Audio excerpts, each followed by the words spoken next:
Bismillahirrahmanirrahim. Assalamualaikum warahmatullahi wabarakatuh.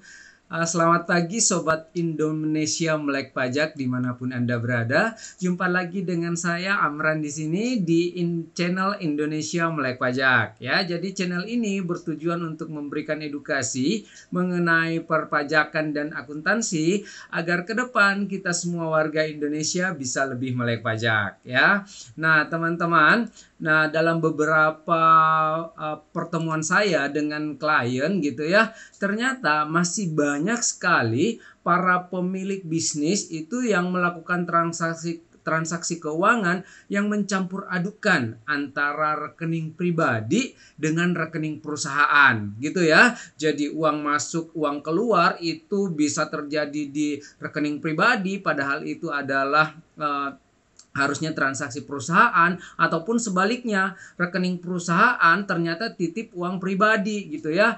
Nah, padahal ini kan sesuatu yang sangat riskan dan berbahaya untuk kelangsungan usaha gitu ya. Nah, apa saja ya dan bagaimana resikonya mencampur adukan rekening pribadi dan rekening perusahaan, ini yang akan kita bahas hari ini teman-teman ya. Tapi sebelumnya saya perlu disclaimer dulu ya teman-teman ya, bahwa semua yang saya sampaikan di video ini adalah pendapat pribadi saya 100% ya. Ini bukanlah kajian akademis, tidak dapat dibuktikan kebenarannya, kemudian belum tentu sesuai dengan peraturan yang berlaku gitu ya. Jadi mohon koreksinya apabila saya ada kesalahan teman-teman. Nah, isi video ini bukanlah saran profesional seorang konsultan pajak ya. Jadi Anda semua tidak bisa dan tidak boleh menjadikan video ini sebagai pedoman satu-satunya bagi Anda untuk melaksanakan kewajiban perpajakan Anda ya, karena masing-masing orang punya kasus yang berbeda-beda. Nah, mohon untuk dikonsultasikan dengan konsultan pajak Anda masing-masing atau ke AR Anda ya apabila Anda mau bertanya spesifik tentang masalah perpajakan Anda ya.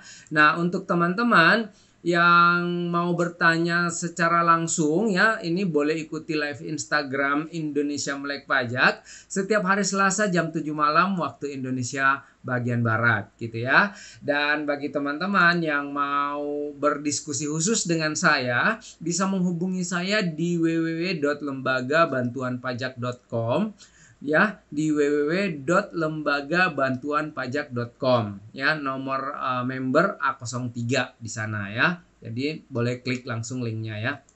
Nah, teman-teman, perusahaan dalam hal ini PT itu merupakan wujud yang terpisah dari pemilik gitu ya. Nah, harus ada pemisahan keuangan antara PT dengan pemilik perusahaan atau pemegang saham gitu ya. Nah, walaupun pada prinsipnya ya harus terpisah, seringkali ya pengusaha tidak mau ribet untuk membuat rekening perusahaan gitu ya, agar mudah pengusaha memanfaatkan rekening pribadi yang sudah ada untuk bertransaksi bisnis gitu ya. Nah, namun pengusaha harus tahu ya kerugiannya jika pakai rekening pribadi untuk perusahaan ya. Nah, apa saja kira-kira ya kerugiannya kalau kita pakai rekening pribadi untuk perusahaan ataupun sebaliknya gitu ya. Nah, yang pertama, hasil perhitungan pajak itu pasti tidak tepat teman-teman ya. Nah, dalam berbisnis, pajak ini kan merupakan salah satu hal yang penting yang harus diperhatikan ya. Apabila kita mengabaikan pajak, ini bisa kena sanksi administrasi bahkan sampai ke sanksi pidana teman-teman ya.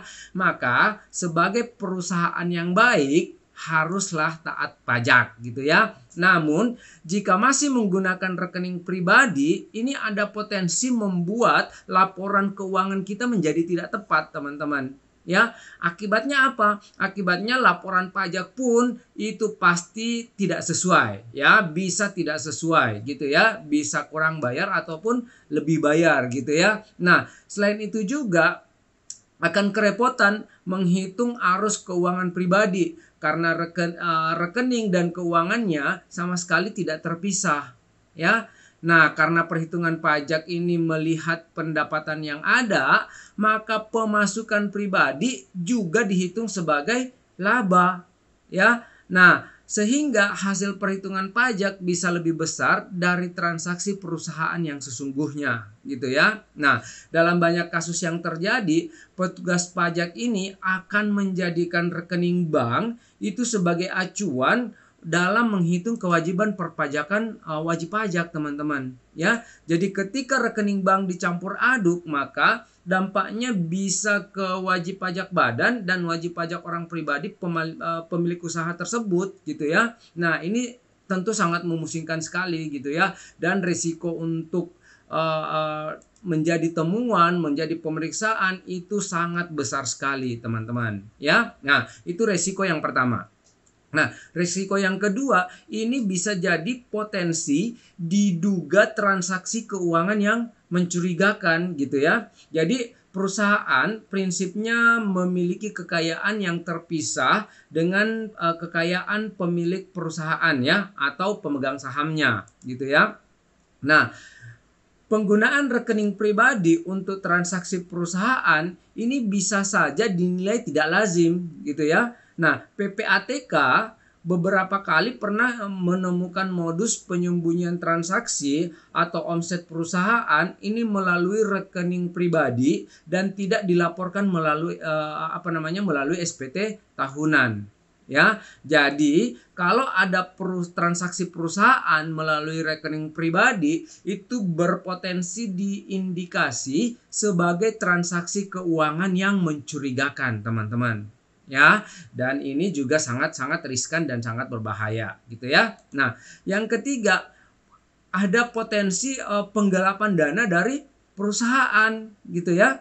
Nah, PT berdiri dengan lebih dari satu pemegang saham, gitu ya, yang berbagi peran, ada yang menjadi direksi dan ada yang menjadi komisaris, gitu ya, kecuali PT perorangan, ya teman-teman, ya, itu hanya satu pemilik. Tapi yang kita bicarakan hari ini adalah mungkin yang bersifat PT perseroan, gitu ya. Nah, sebagai rekayasa kasus, gitu ya, karena tidak hanya ada satu pemegang saham, sehingga bisa saja, gitu ya, para pemegang saham ini menyepakati, misalnya ya, menyepakati penggunaan rekening pribadi salah satu pemegang saham yang digunakan untuk bertransaksi perusahaan, gitu ya. Nah, pemegang saham tersebut yang dipakai rekeningnya ini dapat menyalahgunakan dana perusahaan yang ada di rekeningnya untuk keperluan pribadi, gitu ya, keperluan sendiri, gitu ya. Nah, dengan begitu telah terjadi penggelapan yang dilakukan oleh salah satu pemegang saham dan ini dapat dipidana sesuai dengan pasal 374 KUHP, teman-teman, ya. Nah, dari sisi pajak sendiri, ya, transfer misalnya dari perusahaan ke rekening pribadi ini bisa diindikasi sebagai dividen terselubung, gitu ya, yang harus dikenakan pajak dividen. Jadi tidak sembarangan mentransfer uang dari perusahaan ke rekening pribadi ataupun sebaliknya dari pribadi ke perusahaan. Harus jelas ini peruntukan untuk apa, gitu ya. Nah, seperti itu, teman-teman, ya. Nah, kemudian yang keempat, gitu ya, jadi hak RUPS dan dividen ini jadi tertunda, gitu ya. Nah, jadi gini, setelah mendirikan PT, ya, 25% dari modal dasar ini harus ditempatkan dan disorban penuh ke rekening perusahaan, ya. Ini sesuai dengan pasal 33 Undang-Undang PT, teman-teman, ya. Jadi pemegang saham punya waktu paling lama 60 hari setelah SK pendirian perusahaan terbit untuk menyetorkan ke rekening perusahaan. Ya, ini bunyi pasal 2 ayat 2 PP nomor 29 tahun 2016, ya. Ini harus dibuktikan dengan bukti penyetoran yang sah seperti bukti penyetoran pemegang saham ke rekening PT, gitu ya. Nah, jika tidak, maka hak untuk meminta RUPS dan pembagian dividen itu ditunda, ya, sesuai dengan pasal 48 ayat 3 Undang-Undang PT, gitu ya. Begitu pula kalau pemakaian rekening pribadi.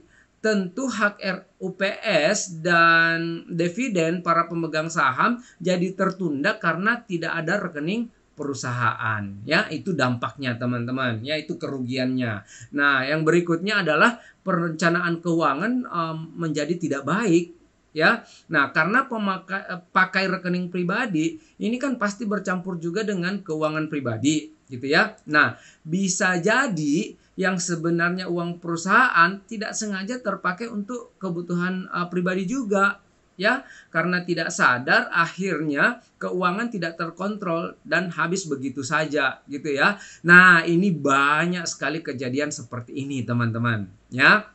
Kalau dipikir-pikir omset banyak gitu ya, tapi bingung uangnya entah kemana gitu ya. Nah, ada yang pernah merasa seperti ini? Ayo coba chat di kolom komentar ya teman-teman ya. Nah, kemudian yang berikutnya apalagi nih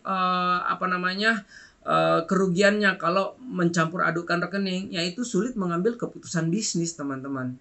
Ya, apabila tidak memisahkan keuangan perusahaan dan pribadi, maka ini akan sulit melihat arus pendapatan dan pengeluaran perusahaan.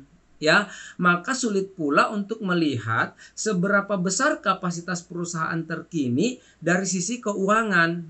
Ya, karena arus kas keuangan perusahaan bercampur dengan kepentingan keuangan pribadi, dan ini juga sangat banyak terjadi gitu ya. Jadi pemilik perusahaan itu tidak membedakan mana uang pribadi mana uang perusahaan, sehingga ini sulit banget untuk mengambil keputusan terkait dengan kemajuan perusahaan gitu ya. Nah, kemudian kerugian yang keempat yang berikutnya itu adalah perusahaan seolah-olah tidak profesional gitu ya. Jadi sebagaimana pendirian PT yang memberikan kepercayaan lebih kepada orang dan nilai bonafit gitu ya, begitu juga dengan rekening perusahaan gitu ya.